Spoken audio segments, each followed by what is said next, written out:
What's up? Hey, Hi. welcome back. So I'm joined with Excel Mixmaster, who recently released a track for Battle Weapons. So I thought we'd catch up with him and talk all things samples and mashups, etc. Um, so thanks for joining us. And if you like to introduce yourselves to us. Of course, happy to be here, Mr. Aldo. Thank you for having me. It's Excel Mixmaster, the original AV8 Buds producer, live and direct from Boston, Mass. And that's what's up. How you doing, man? Good to have you.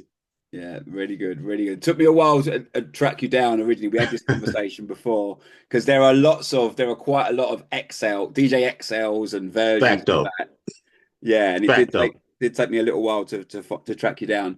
Um, so the track that we've put out with you was "Hook Me Up." So can you tell us if you remember how long ago, sort of when you started that, and how did it come about? Oh, man, that happened like around 1999, I believe. I believe so. Yeah, probably like around 99. I always had, okay, I always had this idea to take a bunch of reggae classics and put them over hip hop beats. I've had that idea. And so I was working at Bud's International Distribution. That was the record company, the record distribution company. They had a weed label and Yeah, I they did remember a them. Yeah. lot of records, man. And I actually worked there in sales. So I kind of had like an inside track. Um, so I had that idea to do that. I shared it with Dave Wallace, who is one of the owners of Buds, and Dave was like, "Yeah, that would be a great idea." He's like a mastermind of making records and putting them out. So he thought it would be a great idea. And I think he said he had a similar idea, but he had one more on the hip hop side. And then I had a partner, the guy that actually taught me how to DJ. His name is DJ Pistol Pete. He calls himself the Mix Chemist. So he taught me how to DJ, and he had the catalog. He had the actual records. I had the mind, I had the records in my head, but I didn't have any vinyl because I was kind of like a newer DJ. I was a producer that became a DJ. So Dave booked the studio session with his partner, who actually worked in the building with Puffy, Bad Boy Records. His studio was in the same building where Puffy was, right around the corner from our office. So we did like a 12-hour, no, it was 24-hour session. And yeah, that's how it happened. It was Dave Wallace, myself, Dave's friend, engineer, and Pistol Pete. And so we just like, it wasn't just me. I didn't just come up with the record myself. I mixed the record. I arranged the record. That's where I got the credit. And I was also putting out records. So they figured it'd be cool to put my name on it because I was out there doing it already. And at the end of the day, everyone was sleeping. Everyone fell asleep. So we were on a 24, we did it on a 24 mixing board, 24 track mixing board.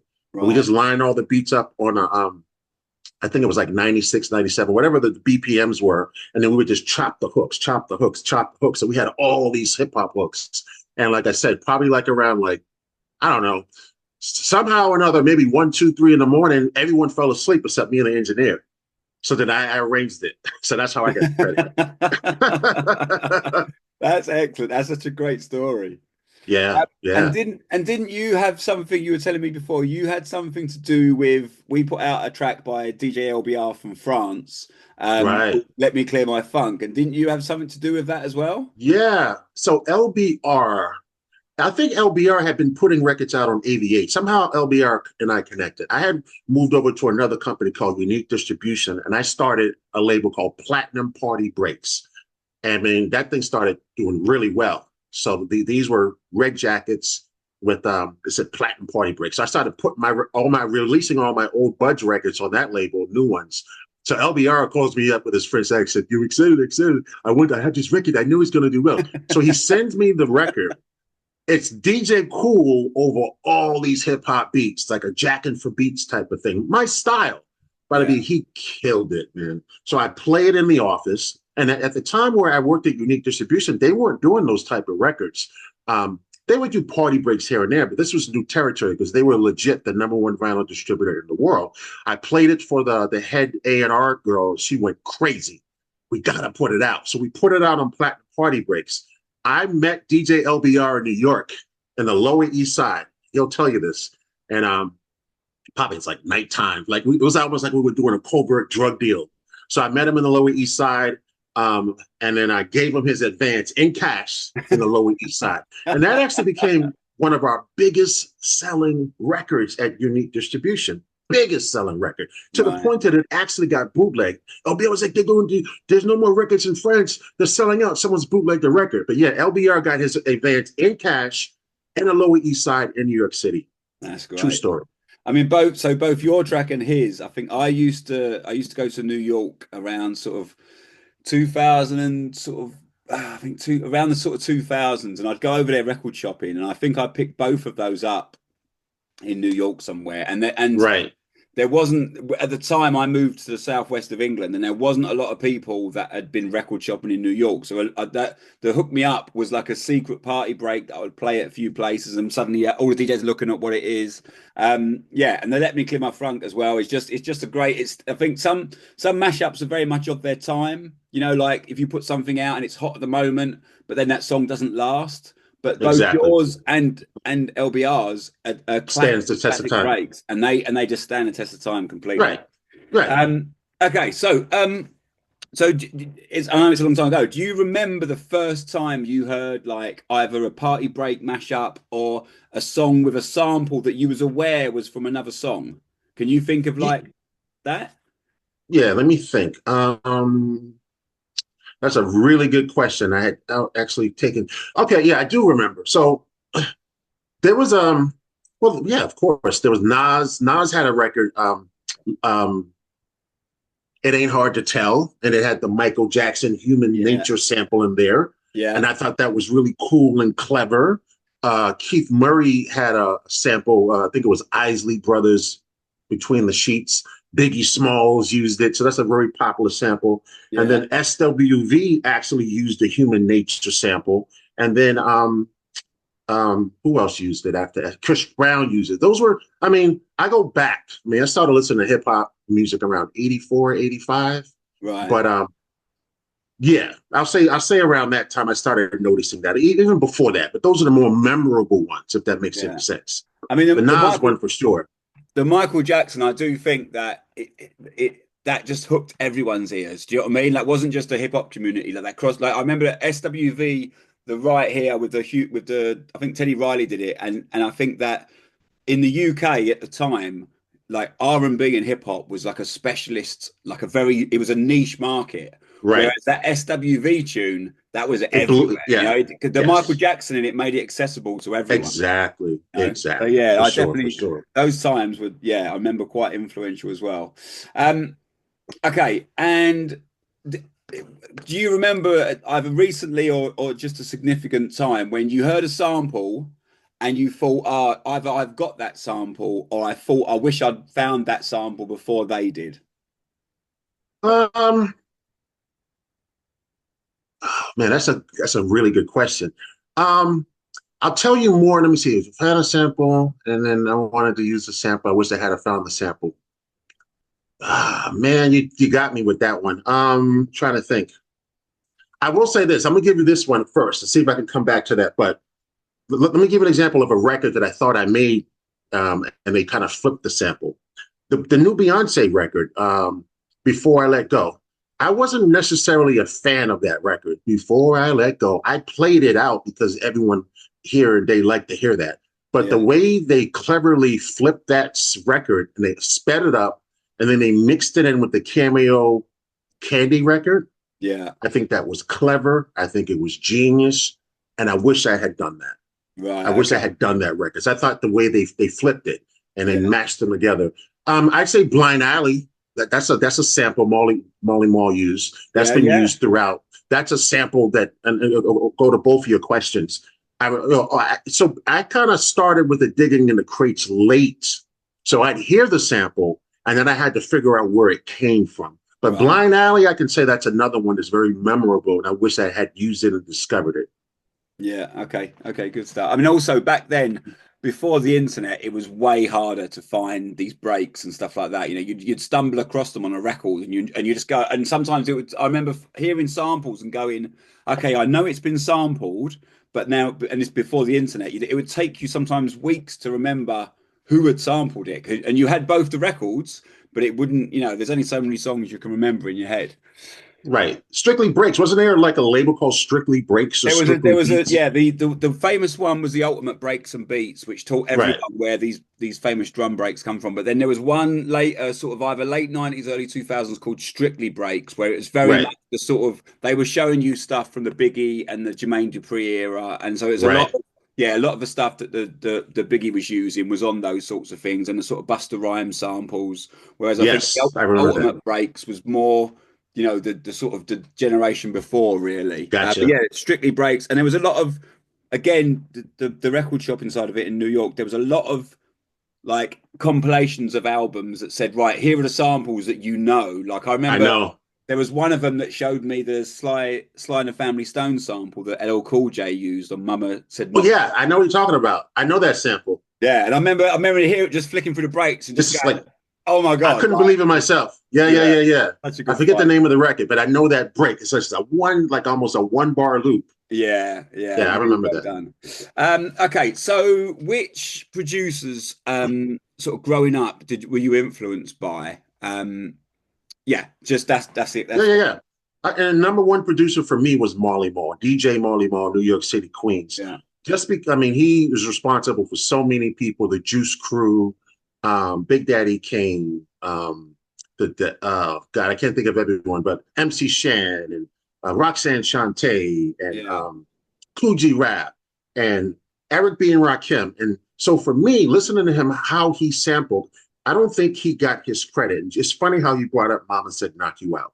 I don't think Marley Marl, DJ Marley Marl, was appreciated as a producer and got his credit until he produced the LL Cool J Mama Said Knock You Out album. Ah, And if okay. you listen to that album, there are a bunch of samples on there. And he's actually what I like about Marley Marl, he'll take the same sample. There's a sample called UFO. He uses that sample on so many different records, but then he'll flip it. He'll change the pitch. He'll speed it up. He uses the Impeach the President drums on Yeah. almost every record. It's just the way he uses it. And I'm like, genius. So he kind of taught me the art of making a sample from taking a kick and a snare, making a sample, and also the way he would loop things. It's just different. He has a swing to his stuff.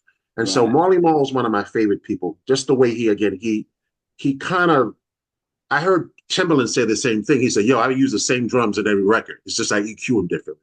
So Marley Yeah. Marl is my favorite. You know him, along with even early producers like Seg G, with Boogie Down Productions, Ultramagnetic MCs, Scott LaRock. I love those drums. Right. And Right. Okay. Rick Rubin, come on, Rick Rubin, Def Jam, come on, Yeah. all Yeah. day, Okay. all day. So with Marley Marl, I heard an interview where he said that the ones that you mentioned, the sort of Flavor Unit era, the Shans and the Roxanne, they were all made in his he had like a spare bedroom in Queens. Rather than go into a studio, he had like so he'd have all the people just pass through his house in Yes, his in a I don't think I'm not sure if it's his spare bedroom or like his sister's spare bedroom or something like that. I just right, love the idea that like they've come around his house and then they've yes. gone into the bedroom and just created these songs that Exactly. last And forever. if you saw there's a movie called the Roxanne Shante movie. I don't know if you saw Right. it, but look it up and watch it. It's on Netflix. It's Okay. really good. It shows him. He did a lot of those records on a 4-track or a 6-track. I don't know if you know that already. Right. Okay. And Wow. Nas was outside listening to that stuff. So it's a really good movie. Watch it because it talks about how Shante discovered Nas. It's a very, very good piece. Okay. All right. Okay. That's one for me. Okay. And is there labels you mentioned you work for Buds, and obviously the connection to AVA. Is there labels for you that stand out historically that you've always listened to, or ones that you're listening to right now that you feel? For sure. Yeah, I worked for a few labels and then I worked at Unique. After Unique, I actually ended up working for Bad Boy. Puff Oh, okay. Daddy's P. Diddy. Right. I didn't get invited to the parties though, man. I want to be in the news. I got, you know what I'm saying? I did promo over there. I did like record promo. My job was to basically send the music to the DJs via MP3. And Right. then I also had to go to the nightclubs and promote the records. But after the club party, they never invited me to the freak off. So I'm a little bit Right. disappointed. No, I'm not disappointed. But anyway, but I did Your work there. story might have been very different if they invited you It to would those have been parties. different. I'm kind of glad I didn't work. I didn't go to the freak off parties. But at Right. any rate, I've always wanted to be signed to Def Jam. Growing up, Def Jam was the place to be. You know, Yeah. LL Cool J is my favorite artist. EPMD, Run DMC. I wanted to be signed to Def Jam. I had met Jam Master Jay in Boston. I was really cool with people at Columbia Records and Def Jam. I go to New York for an interview, and he asked me a question about Kanye West. How would I promote Kanye West? Jesus Walks. He asked me that. This guy named Rob Love. He's like, if you had to promote Kanye West, Jesus Walks, what would you do? Because it's like a gospel record, and how would you promote that? And I said, you know what? I would promote the instrumental. I would send the instrumental out to the DJs because that instrumental is so great, and DJs would probably mix it. He said, wrong answer. Kanye doesn't release instrumentals. I didn't get the job at Def Jam. Wow. Okay. That's why I ended up at Bad Boy. But guess what? Def Jam still historically is my favorite label because right now they signed an artist named Lady London. Her name is Lady London.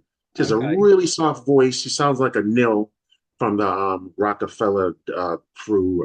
Yeah, I remember. Yeah. Okay. Nil. She talks like this, and she says, "I run around like a rich man." She is so cool. She's so clever, and I was a little bit disappointed at her release.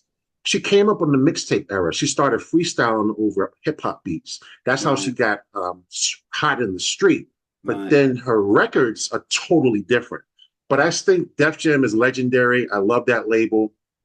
LaFace Records, of course, Death Row, classic records.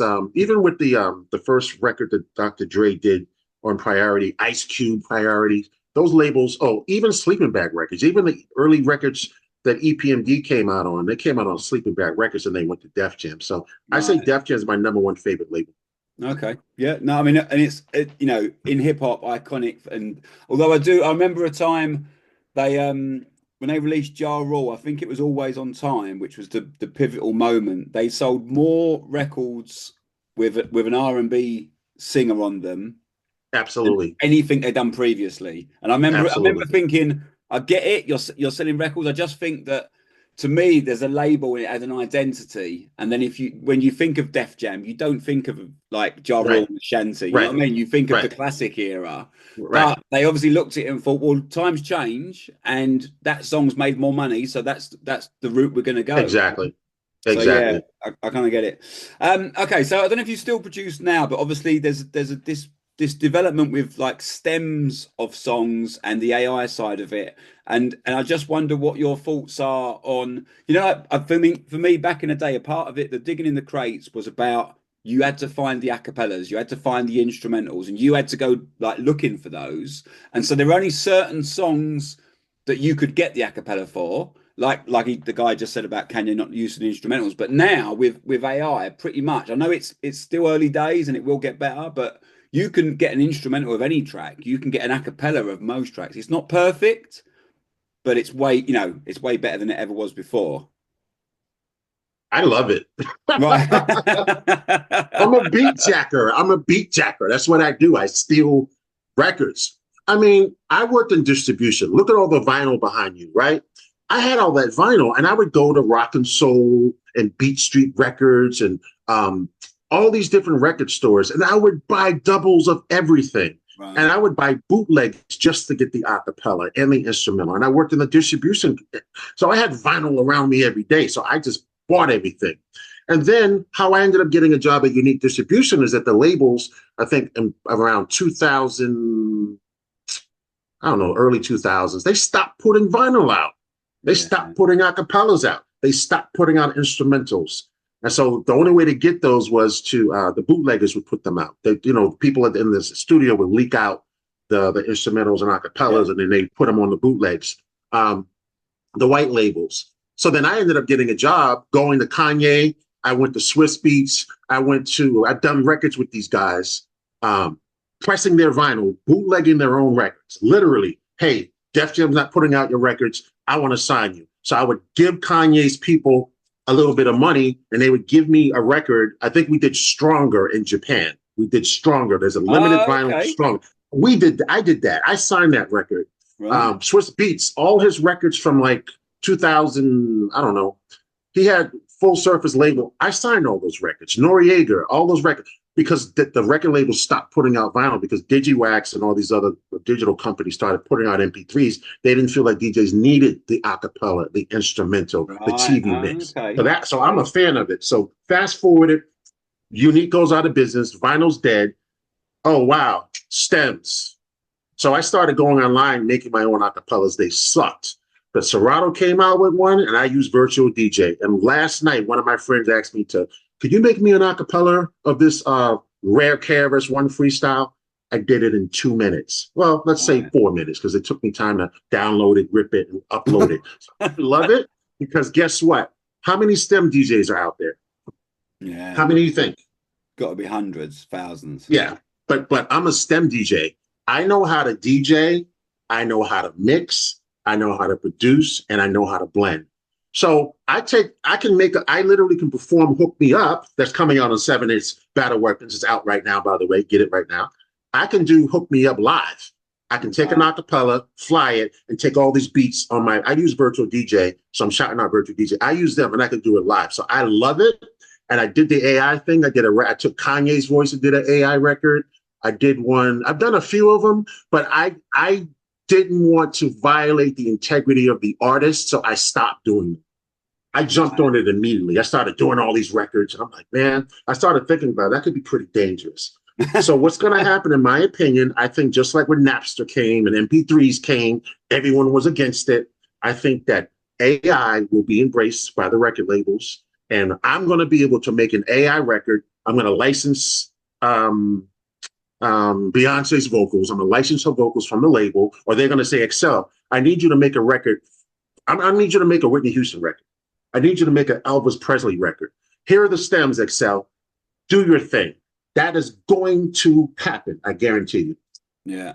I mean, the labels, that it's really weird. Labels do seem to have a slightly different take on it. Like the people who own Motown know that to keep Motown current, there needs to be new songs that sample them, that needs to be. And there was a time around sort of 2000 like 2000, 2005, where there suddenly was all these Motown acapellas on Yeah, I bootlegs got and them. released. And but what's happened is over the years, lots of producers have used those vocals and made contemporary hits out of them. So it's kept Hello. Motown current, you know. And I think, Exactly. but then you get the people like the guy with the Kanye who say we don't do that, we don't do instrumentals, we don't do acapellas. Like I put out a song recently, and I said to the label, "Should we release the acapella?" And they're like, "No," and I was like, "Well, it's a cover version, and there's the acapella's on the original anyway, so there's a version out there."